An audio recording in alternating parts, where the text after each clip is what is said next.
पता है कि उनके पास इतना सा पैसा है पर सपने इतने सारे हैं, तो इतने पैसे में उतने बड़े सपने को कैसे अचीव करना है ये मुझे आता था और ये मैं आज आप लोगों को सिखाऊंगा। गाइज आज मैं आप लोगों को बताऊंगा कि कैसे आप लोग 1500 से 2000 की छोटी सी रकम में एक बहुत बड़ी सरकारी नौकरी हासिल कर सकते हैं, जो आपको एक बहुत अच्छी इनकम सोर्स देगा, जो आपको लाइफ में एक बहुत अच्छा स्टैंडर्ड देगा और जहां आप ही नहीं आपके परिवार भी इस लोअर मिडिल क्लास के दलदल से बहुत दूर निकल जाएगा और बहुत आलीशान जिंदगी जी सकते हैं। नमस्कार दोस्तों, मेरा नाम है चिराग चोपड़ा। मैं मध्य प्रदेश के एक छोटे से शहर ग्वालियर का रहने वाला हूं और अभी तत्कालीन एक सरकारी बैंक में एज अ स्केल 2 अफसर काम कर रहा हूं। गाइस आज मैं आप लोगों को अपनी लाइफ की जर्नी बताने आया हूं, अपनी जिंदगी की कहानी बताने आया हूं।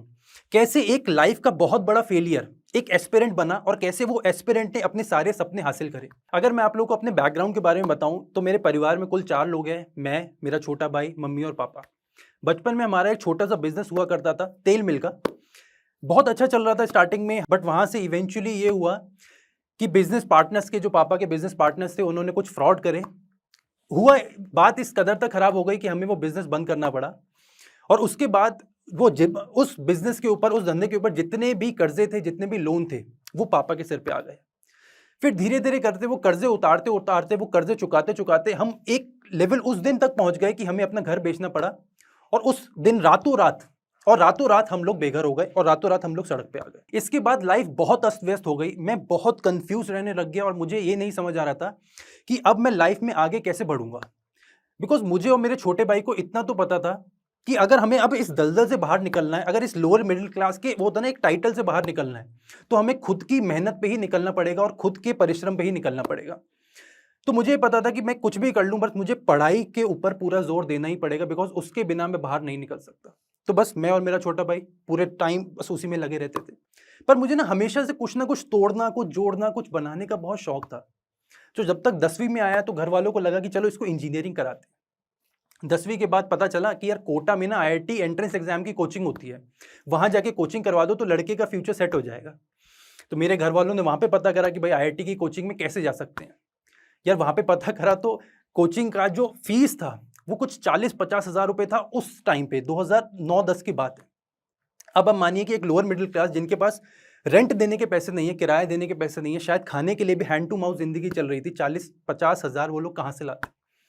बट मैं आपको बताऊं कि जो हमारे माता पिता होते हैं, जो हमारे पेरेंट्स हैं, मम्मी पापा हैं, इनके अंदर ना एक सुपर पावर होती है कि जब इनको ये लगने लग जाता है ना कि इनके बेटे के भविष्य की बात है, उसके फ्यूचर की बात है या उसके करियर की बात है, ये लोग पता नहीं कहां से क्या करते हैं, ये उस कंडीशन पे पहुंच जाते हैं कि शायद कि चाहे खुद को ही गिरवी क्यों ना रखना पड़े, ये अपने बच्चे के सपने जरूर पूरे करेंगे और उसके भविष्य को सिक्योर करने की हर वो कोशिश करेंगे जो ये लोग कर सकते हैं। तो बस वही मेरे मम्मी पापा ने करा, कहीं से भी पैसे जुगाड़े, इधर उधर से उधार मांगा, फीस जमा कर दी और मुझे कोटा भेज दिया। मैं कोटा गया, एक छोटे शहर का बच्चा पहले दिन कोटा पहुंचता है। वहां जाके मैंने देखा कि हजारों लाखों बच्चों की भीड़ लगी हुई है, भीड़ लगी हुई है और हर बच्चे को ना एक वो होता है ना, हर बच्चा दूसरे बच्चे को एक दुश्मन की नजर से देख रहा है कि यार मुझे इसको पीछे करना है। मैं वहां जाके बहुत सहम गया, बहुत डर गया।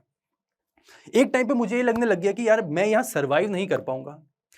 उसी के साथ जो मेरे घर वालों ने मुझ पर इतना विश्वास जताया था, जो पता नहीं हजारों लाखों कहां से पैसे वो लेके आए थे उधार पे, मैं इतना प्रेशराइज हो गया उस कंडीशन में कि जिस एक चीज के लिए उन्होंने मुझे वहां भेजा था, एक चीज बस पढ़ने के लिए, मैं वही नहीं कर पाता था।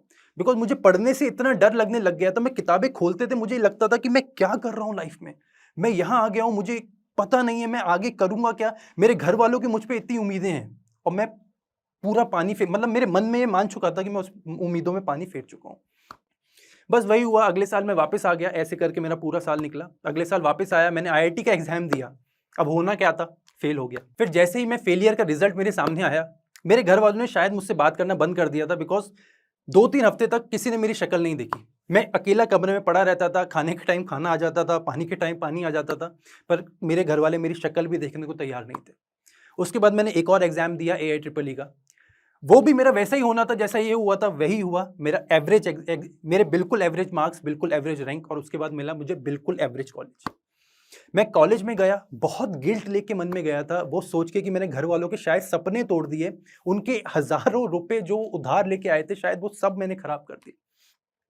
पर न जाने क्या उस जगह में कोई जादू था, मैं वहां जाते ही ना ये सारी चीजें भूल गया। मुझे नए लोग मिले, वो खुलापन मिला, हरियाली मिली, मैं सब भूल गया और फिर से दोस्तों के पीछे लग गया और वहीं पहुंच गया जहां से मैं चालू हुआ था। दोस्तों के पीछे लगा रहा, दिन रात खेलना, इधर उधर घूमना, इन चीज़ों में 3 साल मैंने कब निकाल दिया, वो 3 बहुमूल्य 3 इंपॉर्टेंट ईयर्स मैंने कब वेस्ट कर दिए मुझे पता नहीं चला। उन 3 सालों के बाद थर्ड ईयर की बात है, थर्ड ईयर में काफ़ी सारे बच्चे गेट एग्जाम की तैयारी कर रहे थे। तो मैंने सोचा चलो इसकी तैयारी भी करके देख लेते हैं, क्योंकि पता चला था यार गेट एग्जामिनेशन को अगर क्वालिफाई कर लोगे ना तो एक कॉलेज स्टूडेंट कॉलेज पास करते ही ना एक सरकारी नौकरी मिल सकती है उसको। मैंने कहा ठीक है ये करेंगे यार, ये अगर मैंने हासिल कर लिया ना तो मेरे घर वालों को लगेगा चलो उनका बेटा उतना भी नाकारा नहीं है। मैं गेट की कोचिंग करने चला गया। जब गेट की कोचिंग में गया, बाहर रिसेप्शन में सर से पूछा कि सर कितना फीस लगेगा, तो उन्होंने बताया 40,000 रुपये लगेगा। तो मैंने सर को बोला कि सर 40,000 रुपये मैंने अपनी लाइफ में जिंदगी में आज तक एक साथ देखे भी नहीं थे। तो उन्होंने कहा बेटा देखो लगते तो इतने ही, पर शायद मेरी कंडीशन, मेरी हालत, मेरे कपड़ों की या मेरी खुद की भी जो व्यथा थी वो इतनी खराब थी कि शायद उनको भी मेरे ऊपर तरस आ गया होगा। तो उन्होंने मुझसे पूछा कि चल तू बता तू कितना दे सकता है। मैंने कहा सर मुश्किल से 15,000, वो भी मुझे नहीं पता कि मैं कहाँ से लाऊंगा। उन्होंने कहा चलो ठीक है कोई बात नहीं है, 15,000 रुपये लाओ और कोचिंग ज्वाइन कर लो। मैं वापस गया, मैंने घर वालों को फ़ोन लगाया कि मम्मी पापा मुझे 15,000 रुपये चाहिए, मुझे गेट की कोचिंग लगानी है, उसके बाद सरकारी नौकरी मेरी हो जाएगी। मेरे घर वालों ने साफ मना कर दिया। उन्होंने बोल दिया भाई तू कोटा में पैसे बर्बाद कर चुका है और हमें पता है कि तू शायद अब लाइफ में कुछ नहीं करेगा, तुम्हारे पैसे बर्बाद मत कर, हम नहीं देंगे। बट वही बात जो मैंने आपको पहले बोला कि घर वालों में वो सुपर पावर होती है कि पैसे हो ना हो, जैसे ही बेटे के भविष्य की बात आएगी वो खुद को भी गिरवी रखेंगे पर पैसा जरूर लाएंगे। वही हुआ, कुछ दिनों के बाद 15,000 रुपये मेरे खाते में आ गए। मैंने वो 15,000 रुपये निकाले, कोचिंग में दिए, अगले दिन से कोचिंग ज्वाइन। अब आप सोच रहे होंगे कि जिस लड़के ने इतना सब कुछ करा, घर वालों की बार बार बेइज्जती करवाई, पैसा डुबा दिया, अब वो इस काम में तो बहुत मन से काम करेगा। मैंने फिर वही करा जो मैं आज तक करता आ रहा था। इस कोचिंग में जहां मैंने 15,000 रुपए की इतनी भारी रकम दी थी जो शायद मैंने भी कभी नहीं देखी थी, उस कोचिंग में मैं बस 2 हफ्ते गया, 14 डेज दैट्स इट। 15वें दिन मुझे ये रियलाइज हो गया कि भाई गेट की कोचिंग मैं नहीं कर सकता, मेरे बस की बात है ही नहीं। मैं 15वें दिन वापस आया, मैंने घर पे फोन लगा दिया, मम्मी पापा मैं ये कोचिंग नहीं करने वाला। अब वो 15,000 रुपये मैंने सर से पूछा, वो सर देने से मना कर रहे हैं। बस अब क्या था, फिर मेरे घर वालों ने उससे बात करना छोड़ दिया। मैं फ़ोन लगाता था, मेरे फ़ोन नहीं उठाते थे, मैसेज करता था, टेक्स्ट मैसेज होते थे उस टाइम, SMS, मैं वो करता था, मुझे उसके भी रिप्लाई नहीं मिलते थे। अब क्या था, अब मैंने सोचा कि चलो ठीक है यहाँ तक तो मैं सब कुछ खराब कर चुका हूँ, बट थर्ड ईयर ही तो है, अभी तो फोर्थ ईयर बचा है ना भाई। कॉलेज में सबसे इंपॉर्टेंट क्या होता है, फोर्थ ईयर। फोर्थ ईयर अगर मैं अच्छा कर लूंगा तो मैं किसी अच्छी कंपनी में प्लेसमेंट जरूर ले लूंगा। मैंने कहा ये फोड़ता हूँ, ये करूंगा और इसके बाद घर वालों को जरूर समझ आ जाएगा कि मैं उतना नाकारा नहीं हूं जितना वो सोच के रखे थे। मैं लग गया इसकी प्लेसमेंट की तैयारी में।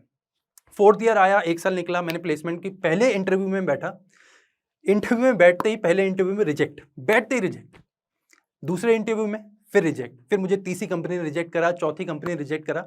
ऐसे करके मैं टोटल 7 कंपनियों के इंटरव्यू में बैठा और सब ने मुझे रिजेक्ट करा। बात यहां तक आ गई कि 8वीं कंपनी जो मेरे कॉलेज में आने वाली थी वो थी आईटी की, एक होता है मास रिक्रूटर्स, जो बड़े बड़े आईटी कंपनीज होते हैं, जो वो ट्रक भर के बच्चे लेके जाते हैं। एक कॉलेज में 500,000 बच्चे एक साथ लेके जाते हैं। मैंने तो घर पे पहले ही बोल दिया था कि आप चिंता मत करो, ये कुछ नहीं होगा तो ये नौकरी तो मैं ले ही लूंगा। मैं